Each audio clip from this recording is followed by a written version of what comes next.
चलिए, board clear दिख रहा है सभी को?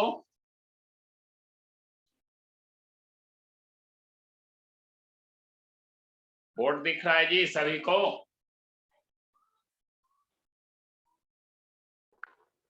Yes sir.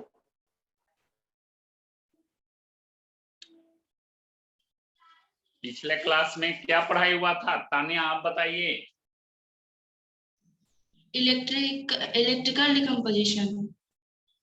Electrical decomposition reaction, हाँ, उसका डिकम्पोजिशन रिएक्शन पढ़े थे और इलेक्ट्रिकल डिकम्पोजिशन रिएक्शन पढ़े थे और कॉम्बिनेशन रिएक्शन भी पढ़े थे ना। तो पिछले क्लास में जो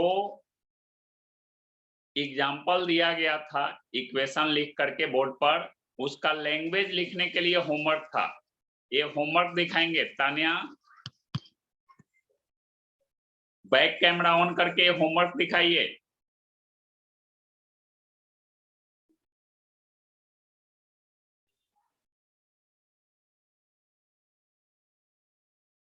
सही है, आगे बढ़िए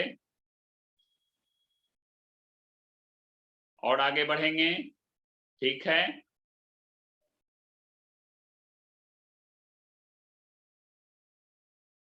चलिए सही है और आगे बढ़ेंगे।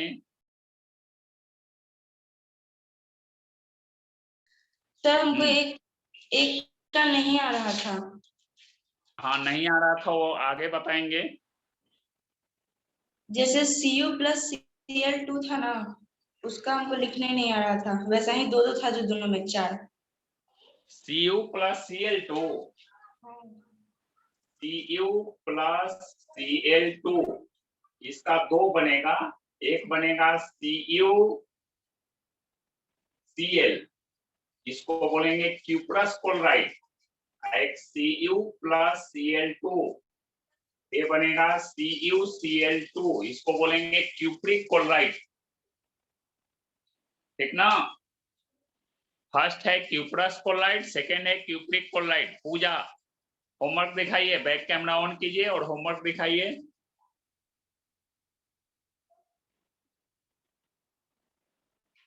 आगे बढ़ेंगे। चलिए सही है। बिल्कुल सही।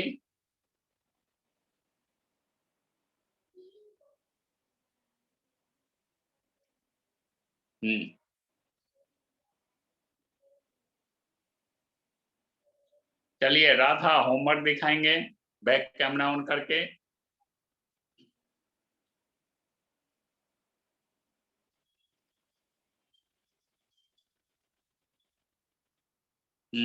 सही है, ये भी सही है। आगे बढ़िए।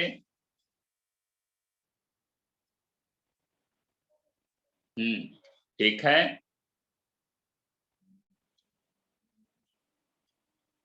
चलिए संजना, होमवर्क दिखाएंगे।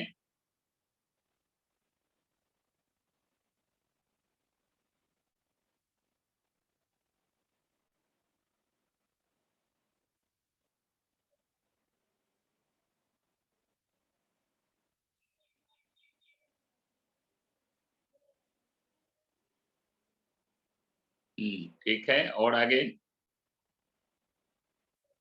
सही है, आगे बढ़िए। सर बस इतना ही है।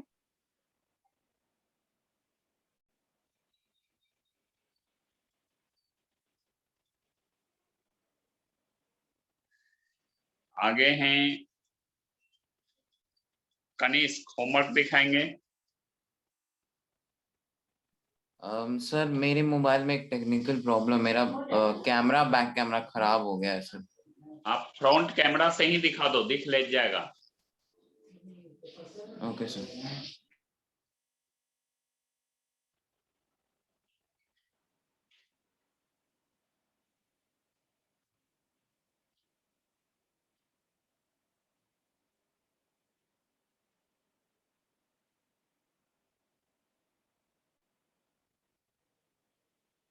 चलिए दिखाइए।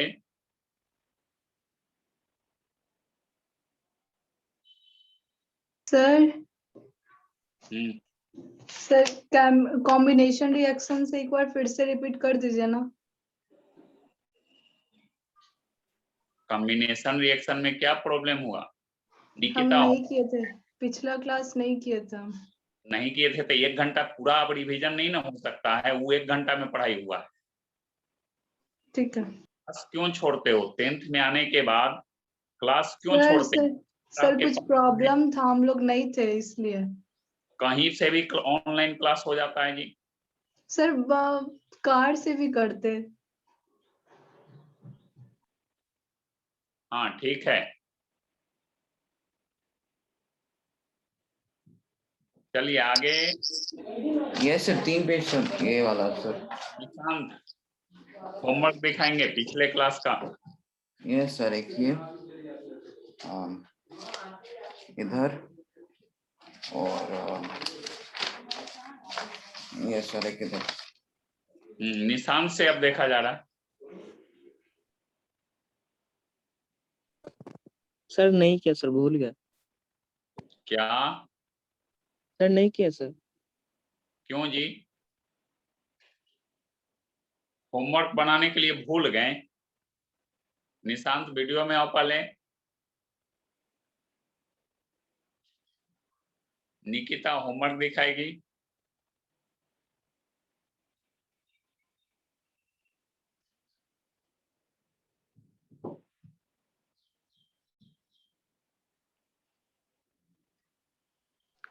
सर उस दिन वाला हम नहीं लिखे थे। क्या किए थे? सर मेरा नोट्स नहीं कंप्लीट था, तुम पीछे लिखे थे, पेज फट गया। इस सब बहाने कोई और को सुनाना, समझी? इस तरह से पढ़ाई होता है जी 10th में आने के बाद।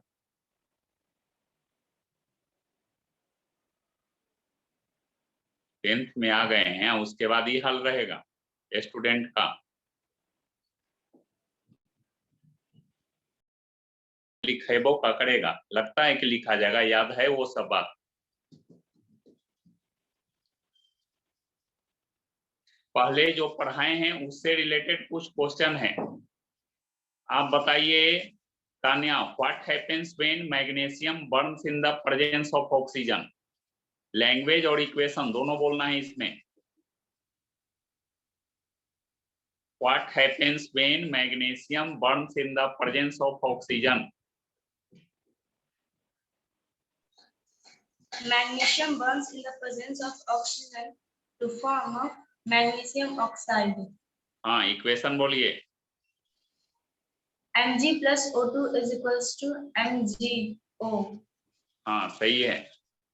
अब बताएंगे Pooja, what happens when calcium oxide reacts with carbon dioxide? When calcium oxide reacts with carbon dioxide, it forms calcium carbonate. Equation बोलिए। CaO plus CO2 arrow CaCO3. Sanjana, आपसे क्वेश्चन है, what happens when potassium reacts with oxygen? When potassium reacts with oxygen, it forms potassium oxide K plus O2 K2O, sorry. K plus O2 K2O. K2O। पहली बार तू गलती क्यों बोलती है जी? First time गलती है क्यों बोलेंगे? शुरू से अभी तक यही देखा गया है, जब जब बोलती है फर्स्ट टाइम गलती है बोलती है, उसके बाद दोबारा सुधरता है। कनिष्क आप बोलिए, what happens when calcium oxide reacts with water? So when calcium oxide reacts with water, it forms calcium hydroxide. CaO plus H2O makes CaOH whole twice. हाँ बिल्कुल सही। Thank you, sir. चलिए राधा आप बताएंगे, आपको बताना है what happens when aluminium reacts with oxygen? Sir किससे है ये क्वेश्चन? राधा से। अच्छा ठीक है। What happens when aluminum reacts with oxygen? when aluminum reacts with oxygen to form aluminum oxide. चलो इक्वेशन बोलो। Al plus O2 to form Al2O3. सही है। निकिता बोलेगी what happens when magnesium reacts with chlorine.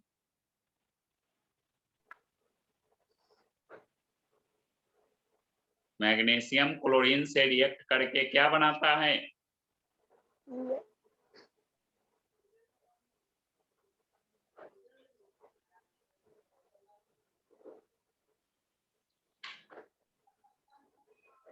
Homework नहीं बनाता, यहाँ पूछताछ में भी नहीं बता रही है, 0 है परफॉर्मेंस तुम्हारा, है ना जी? पढ़ाई पर ध्यान देंगे। अगले दिन से जिनका होमवर्क नहीं रहेगा क्लास से हटा दिया जाएगा, इसलिए होमवर्क हर हाल में कंप्लीट कर लेना है।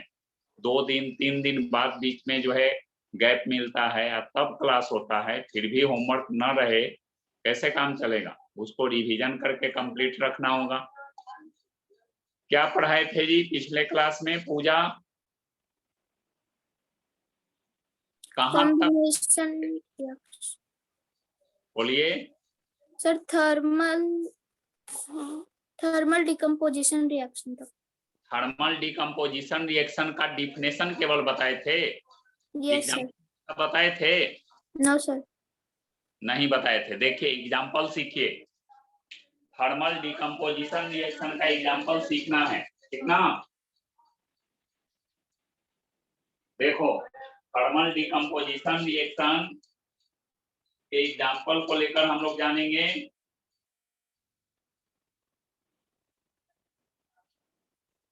तो थर्मल डिकम्पोजिशन रिएक्शन के डिफिनेशन में क्या पढ़ चुके हैं? तान्या आप बताइए, डिफिनेशन बताइए पहले।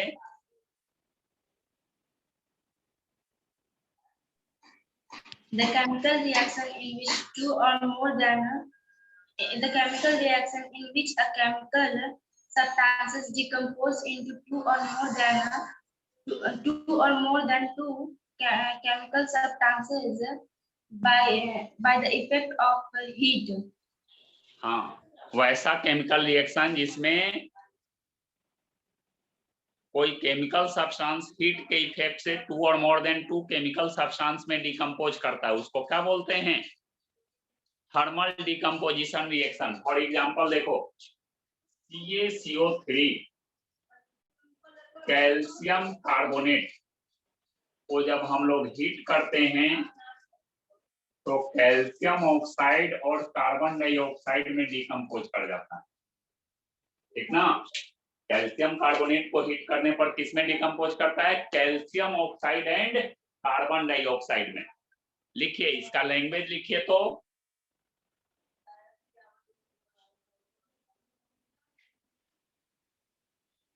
इसमें लिखेंगे calcium carbonate is decomposed into calcium carbonate is decomposed into calcium oxide.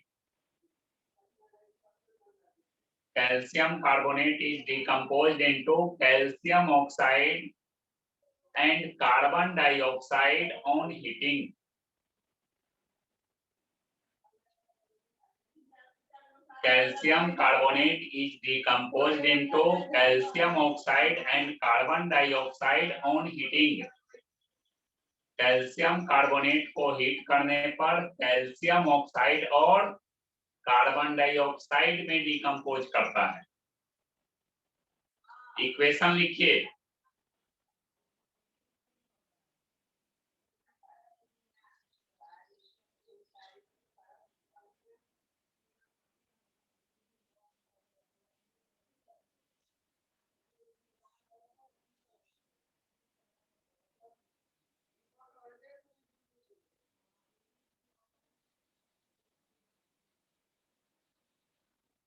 हो गया? Yes sir. इसी तरह और देखो जिंक कार्बोनेट की बात करते हैं, ZnCO3 को हीट करेंगे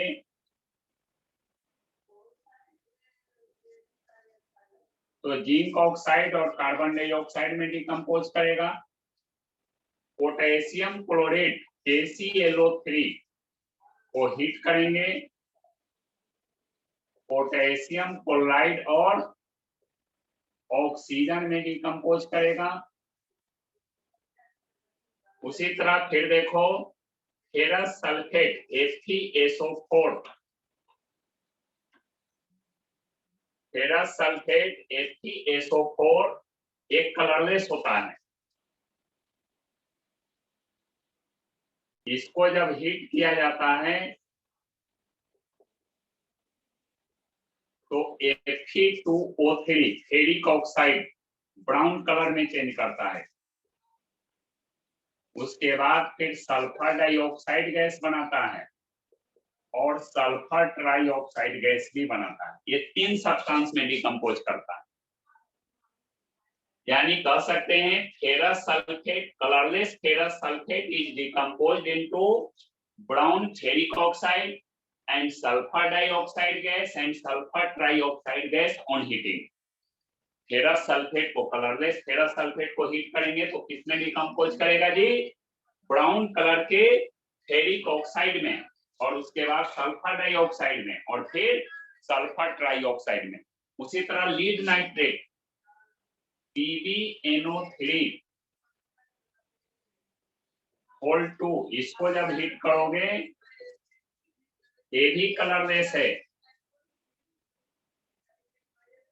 इसको जब हीट करते हैं तो हीट करने के बाद क्या होता है कि PbO लीड ऑक्साइड येलो बनाता है, कलरलेस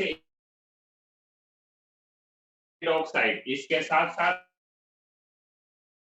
नाइट्रोजन डाइऑक्साइड या नाइट्रोजन ऑक्साइड का ब्राउन फ्यूम्स बनाता है, ब्राउन फ्यूम्स, और प्लस ऑक्सीजन, इसमें डिकम्पोज करता है।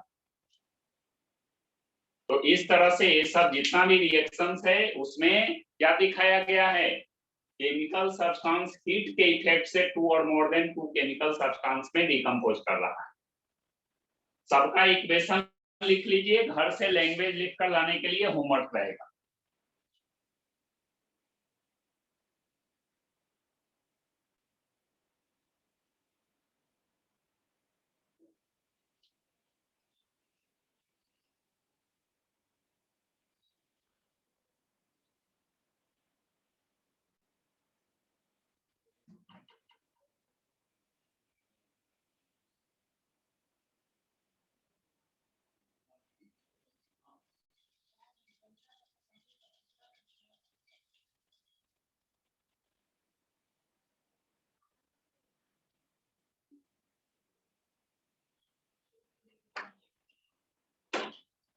लिखा रहा है सभी का?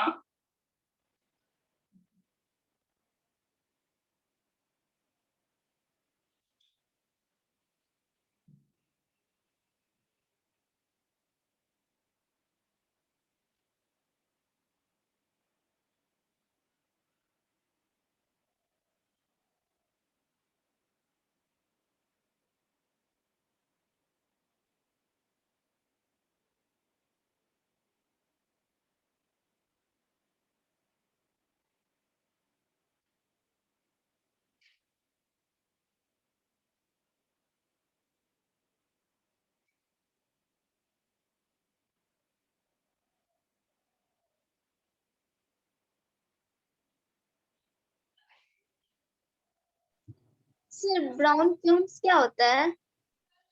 ब्राउन कलर का जो है स्मोक प्रोड्यूस होता है उसी को ब्राउन फ्यूम्स बोलते हैं। गैस जो होगा ना वो ब्राउन फ्यूम के रूप में बाहर निकलेगा।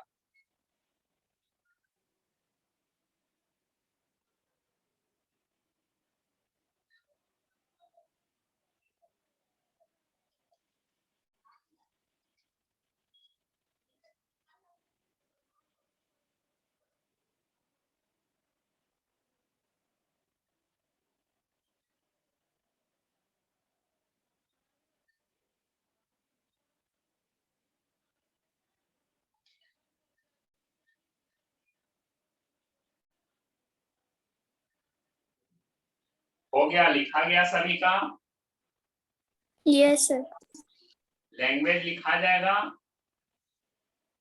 या किसी का कोई कंफ्यूजन है? सर PbNO3 का होल 2 वाला बताइए ना, क्या?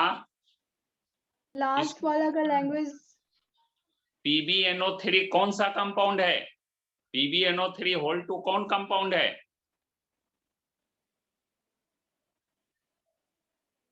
Lead night.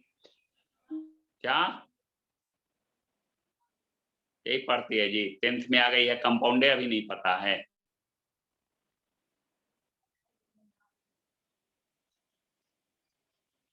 इसका लैंग्वेज न लिखाने का एक ही रीजन होगा कि ये कंपाउंड तुमको पता नहीं है कि कौन क्या है, नहीं ना पता है।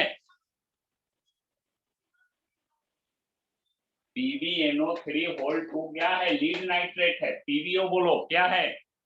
कौन सी कंपाउंड है? Lead oxide. NO2 कौन सी कंपाउंड है?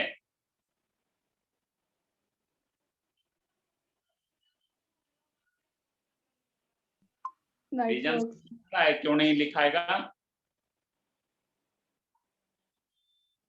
कौन से कंपाउंड है जी निकिता? NO2 कौन सी कंपाउंड है?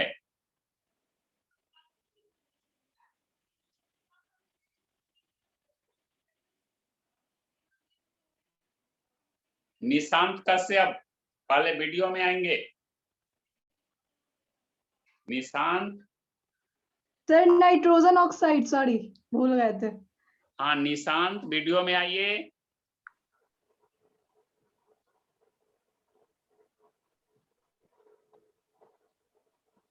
वीडियो ऑफ क्यों करता है जी? यहाँ से हटा दें तुमको? सर हाँ नाइट्रोजन ऑक्साइड। हाँ, नाइट्रोजन ऑक्साइड या नाइट्रोजन डाइऑक्साइड, ये ऑक्सीजन, तो इसका नहीं लिख सकते हैं? Colourless lead nitrate is decomposed into yellow lead oxide and brown fumes of nitrogen dioxide and oxygen on heating. Compound का नेम जब जानते हैं तो लैंग्वेज बनाने के लिए तो पहले ही सिखा दिए, नहीं बनेगा? बोलिए। अब देखो अगला पढ़ना है क्या? Electrical decomposition reaction. हो जाएगा, सभी का लैंग्वेज लिखा जाएगा। Yes, sir. हाँ, अगला पढ़ना है इलेक्ट्रिकल डिकम्पोजिशन रिएक्शन। इसका डिफिनेशन लिखा,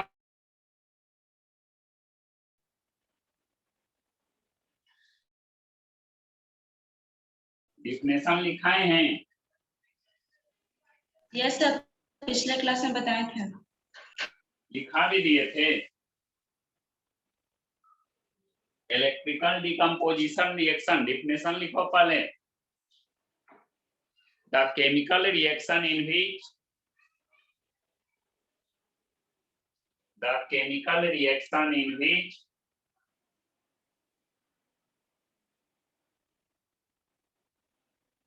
a chemical substance is decomposed into the chemical reaction in which a chemical substance is decomposed into two or more than two chemical substances.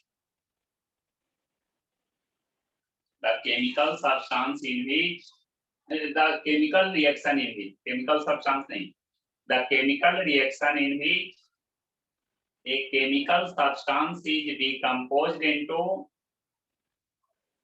two or more than two chemical substances,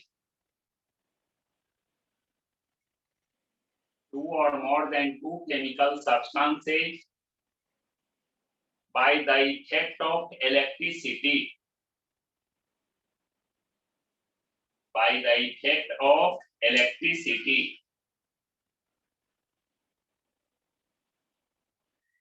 is called electrical decomposition reaction.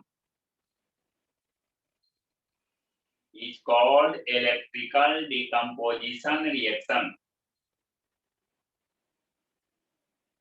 हो गया the chemical reaction in which a chemical substance is decomposed into two or more than two chemical substances by the effect of electricity is called electrical decomposition reaction.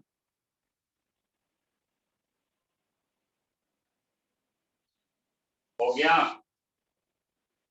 देखिए जैसे water की बात करते हैं H2O एसिडुलेटेड है। एसिडुलेटेड का मतलब समझते हैं सभी लोग, acidic water. Acidic water, acid मिला हुआ वाटर को एसिडुलेटेड या एसिडिक वाटर उसको बोलते हैं। इसमें इलेक्ट्रिसिटी जब पास किया जाता है इलेक्ट्रोलाइटिक सेल में,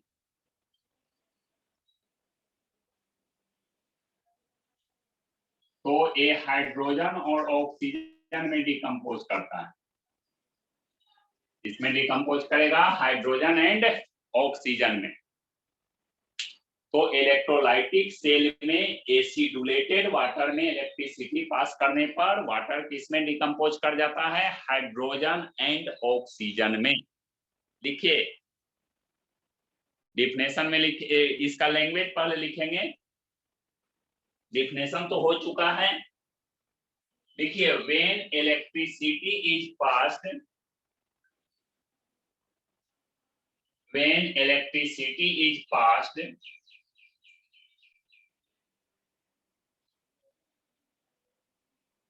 in acidulated water, when electricity is passed in acidulated water, in acidulated water, inside electrolytic cell, sir फिर से बोलिए। when electricity is passed in acidulated water in electrolytic cell,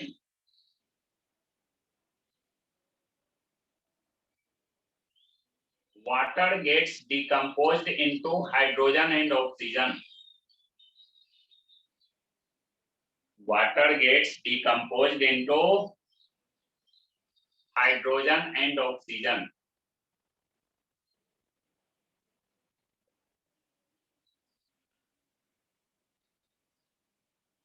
Water gets decomposed into hydrogen and oxygen.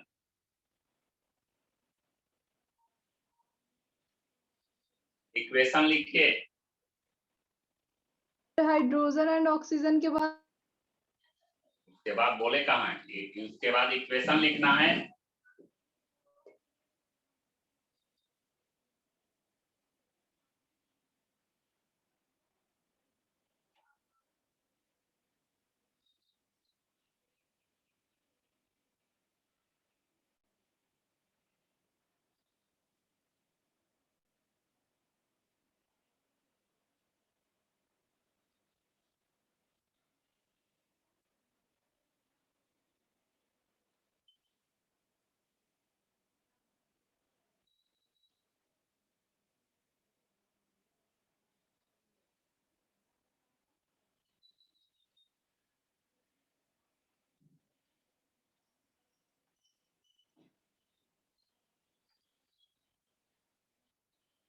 हो गया, लिखा गया ना। उसी तरह फिर देखो सॉल्ट सॉल्यूशन में NaCl aqueous solution,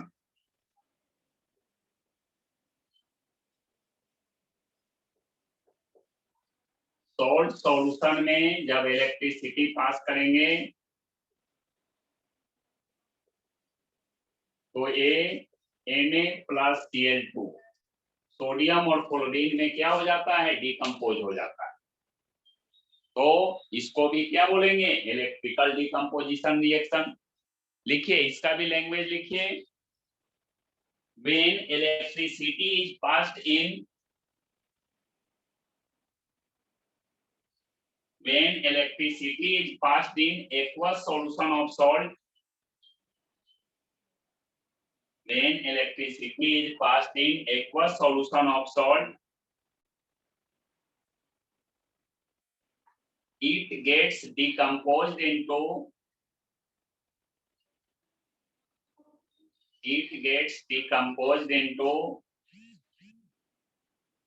sodium and chlorine.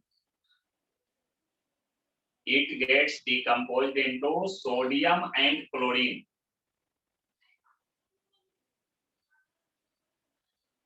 It gets decomposed into sodium and chlorine.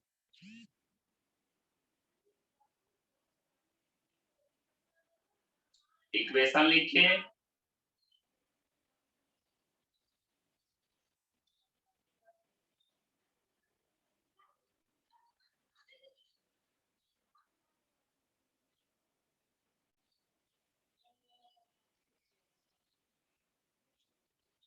हो गया, लिखा गया। देखो, तो इलेक्ट्रिकल डिकम्पोजिशन रिएक्शन में केमिकल सब्सटेंस को इलेक्ट्रिसिटी के इफेक्ट से 2 और मोर देन 2 केमिकल सब्सटेंस में डिकम्पोज किया गया है। और ऐसा प्रोसेस जिसमें कोई केमिकल सब्सटेंस को इलेक्ट्रिसिटी के इफेक्ट से 2 और मोर देन 2 केमिकल सब्सटेंस में डिकम्पोज किया जाता है, उस प्रोसेस को बोलते हैं इलेक्ट्रोलाइसिस। ठीक ना? क्या बोलेंगे उस प्रोसेस को जी? इलेक्ट्रोलाइसिस। नीचे लिख लीजिए electrolysis. Electrolysis.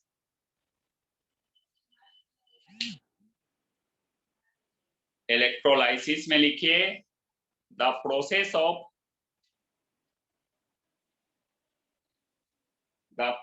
Of decomposition. The process of decomposition chemical substance. The process of decomposition of chemical substance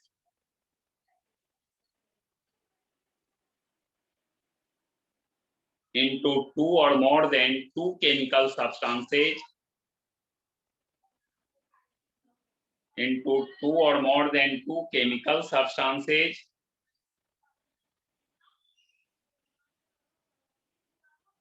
by the effect of electricity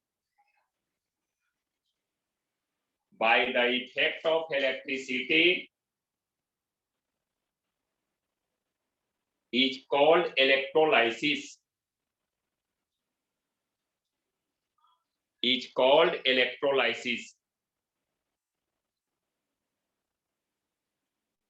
हो गया, इलेक्ट्रोलाइसिस का डेफिनेशन लिखा गया, समझ में आ गया इलेक्ट्रोलाइसिस क्या है। अब देखो इलेक्ट्रोलाइसिस ऑफ वाटर आपको पढ़ना है,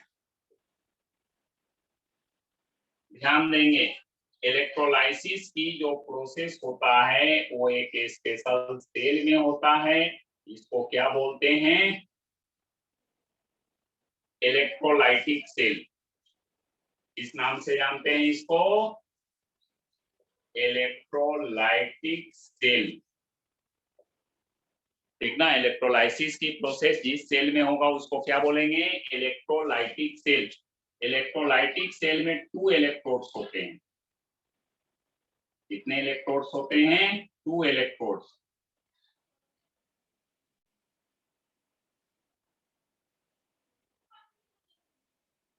ये 2 तरह का इलेक्ट्रोड्स है।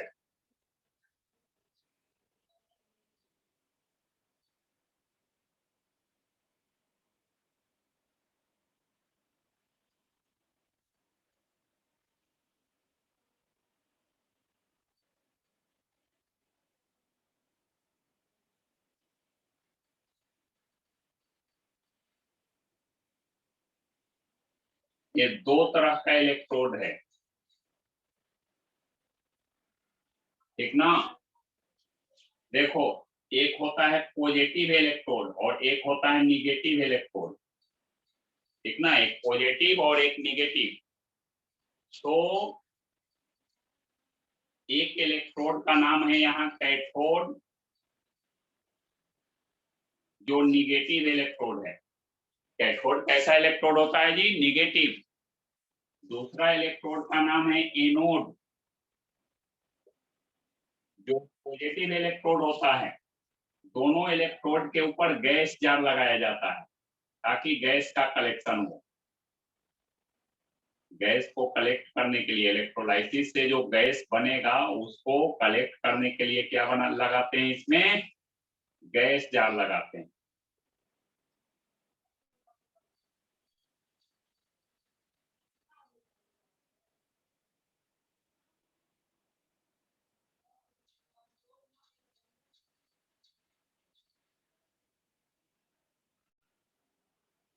देखो ये दोनों गैस जार हैं।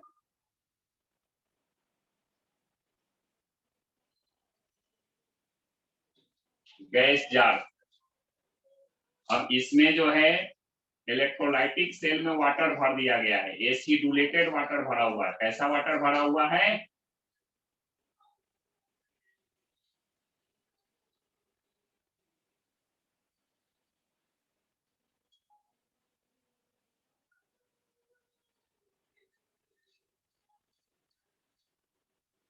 देखो ये वाटर कैसा भरा गया है, इसमें एसिडुलेटेड वाटर भरा हुआ है।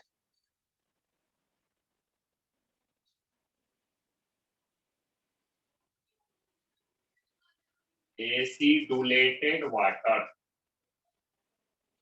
अब देखिए इलेक्ट्रोलाइसिस के लिए इलेक्ट्रिसिटी हम पास किए इलेक्ट्रोलाइटिक सेल में, तो वाटर डिकम्पोज होना शुरू होगा हाइड्रोजन और ऑक्सीजन में।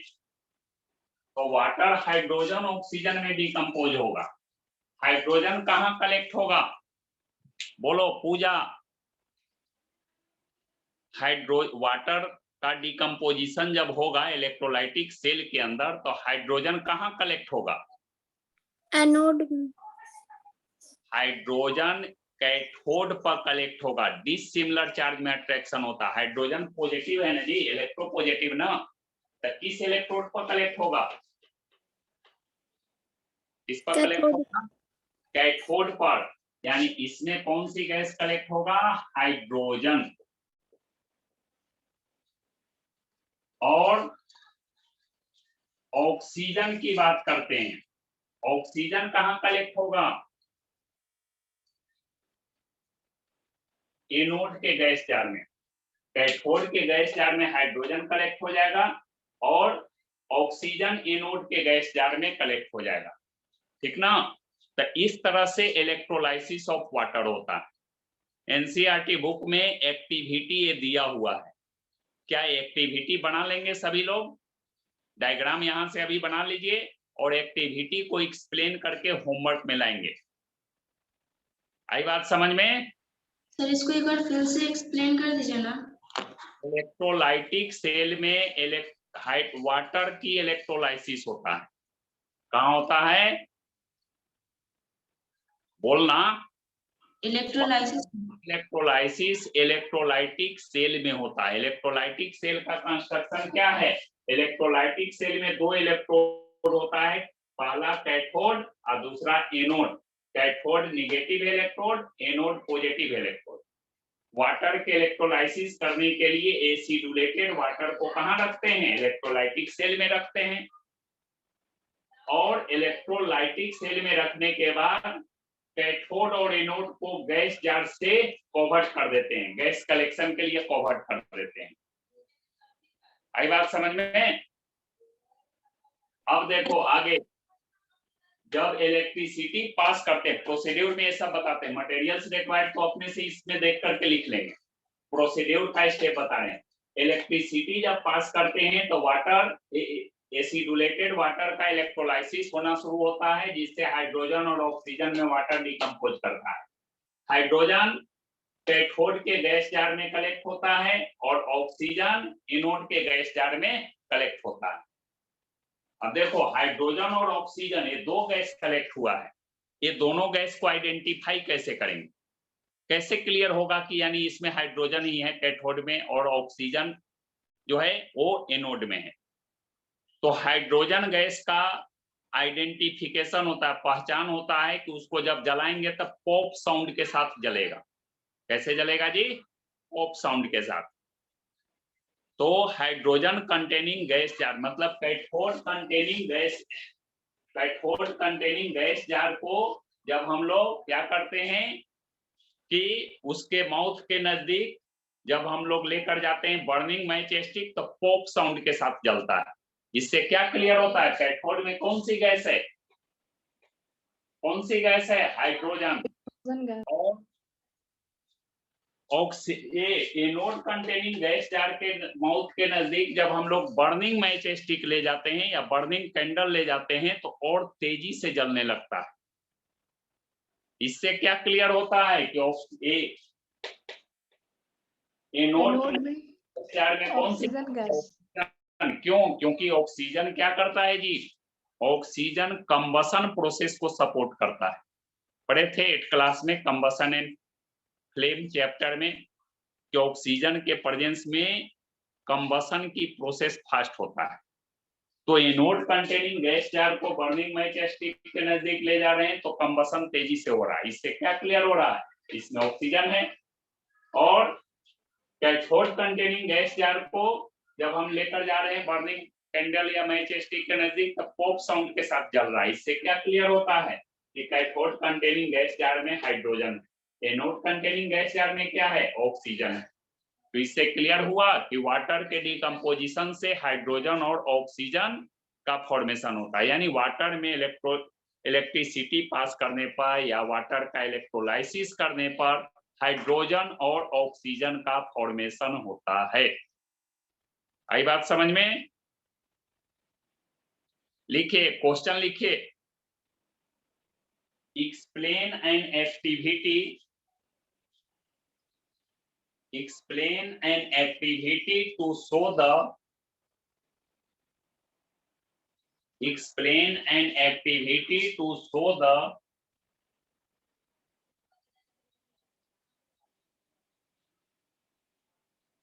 process of electrolysis of water. Explain an activity to show the process of electrolysis of water.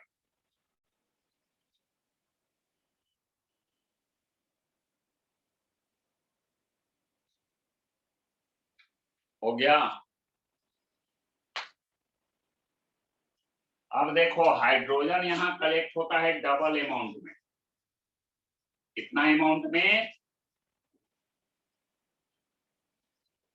Double amount में हाइड्रोजन कलेक्ट होता है और ऑक्सीजन हाफ अमाउंट में कलेक्ट होता है।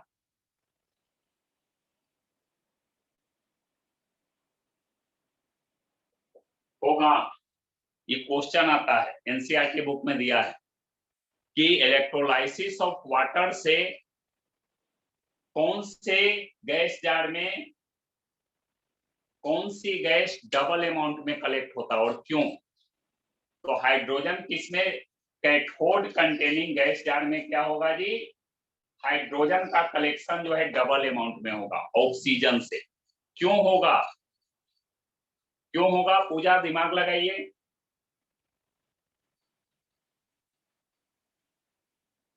हाइड्रोजन डबल अमाउंट में क्यों होगा? ऑक्सीजन आधा क्यों होगा? इलेक्ट्रोलाइसिस ऑफ वाटर होगा तो। संजना आप बताइए। बिल्कुल सिंपल आंसर है। क्योंकि H2O जब डिकम्पोज होता है तो हाइड्रोजन 2 होता है और ऑक्सीजन। अरे H2O डिकम्पोज छोड़ो ना, H2O वाटर का एक मॉलिक्यूल क्या करता है? 2 वॉल्यूम 1 है कंटेंट किए हुए। वाटर की फॉर्मूला H2O होता है ना जी। तो वाटर के एक मॉलिक्यूल में क्या होता है? 2 वॉल्यूम हाइड्रोजन होता है, 1 वॉल्यूम क्या होता है? ऑक्सीजन होता है। फॉर्मूला से क्लियर हो रहा है? इसीलिए इलेक्ट्रोलाइसिस ऑफ वाटर होगा तो डबल वॉल्यूम में क्या होगा? हाइड्रोजन का कलेक्शन होगा या डबल अमाउंट में हाइड्रोजन कलेक्ट होगा और ऑक्सीजन क्या होगा? हाफ अमाउंट में कलेक्ट होगा। रीजन समझ में आ गया? बोलिए। Yes sir. हाँ लिखिए, एक और क्वेश्चन लिखिए। लिखेंगे why is the amount of gas Y is the amount of gas collected in Y is the amount of gas collected in one gas jar. Y is the amount of gas collected in one gas jar double than others. Double than other.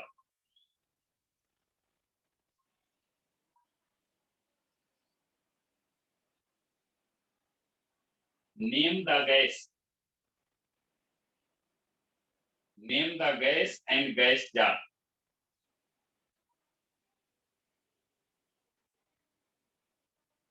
Sir name the gas के बाद क्या बोला?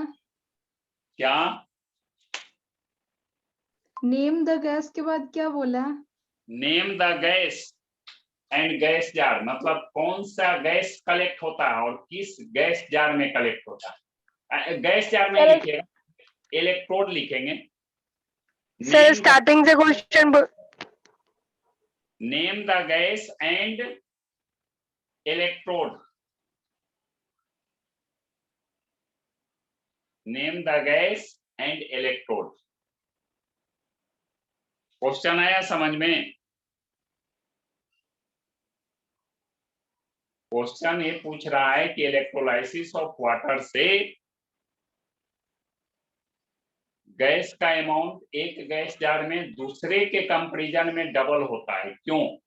उस gas का नाम भी बताइए और इलेक्ट्रोड का नाम बताइए।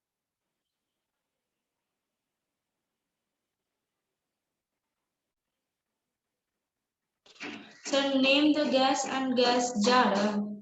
Electrode, name the gas and electrode.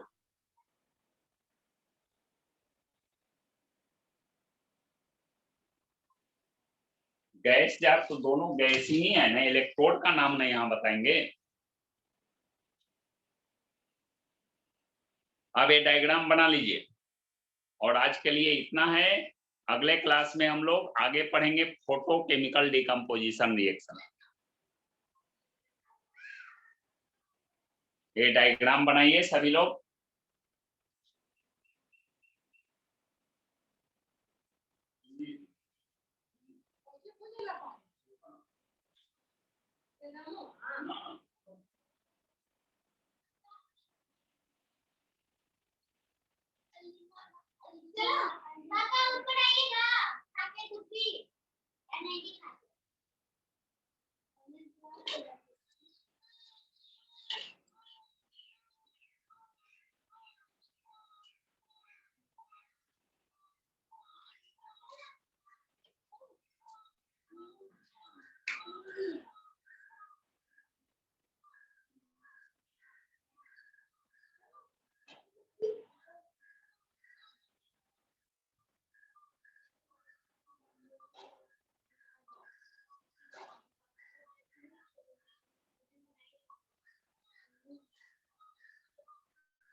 बन गया? Yes sir. सभी का हो गया है? आगे बढ़ें? Yes, sir. चलिए, तो इतना होमवर्क सभी लोग बना करके कंप्लीट कर लीजिएगा। अगले क्लास में हम लोग क्या पढ़ेंगे? Photochemical decomposition reaction. आज का क्वेश्चन है, जो इक्वेशन दिया गया है उसका लैंग्वेज लिख लेना है। उसके बाद इलेक्ट्रोलाइसिस ऑफ वाटर का एक्टिविटी एक्सप्लेन कर लेना है। और एक और क्वेश्चन गिव रीजन का दिया गया है कि इलेक्ट्रोलाइसिस ऑफ वाटर में डबल अमाउंट में गैस क्यों कलेक्ट होता है दूसरे के कंपैरिजन में। इतना बना कर लाइए, नेक्स्ट क्लास में हम लोग आगे पढ़ेंगे।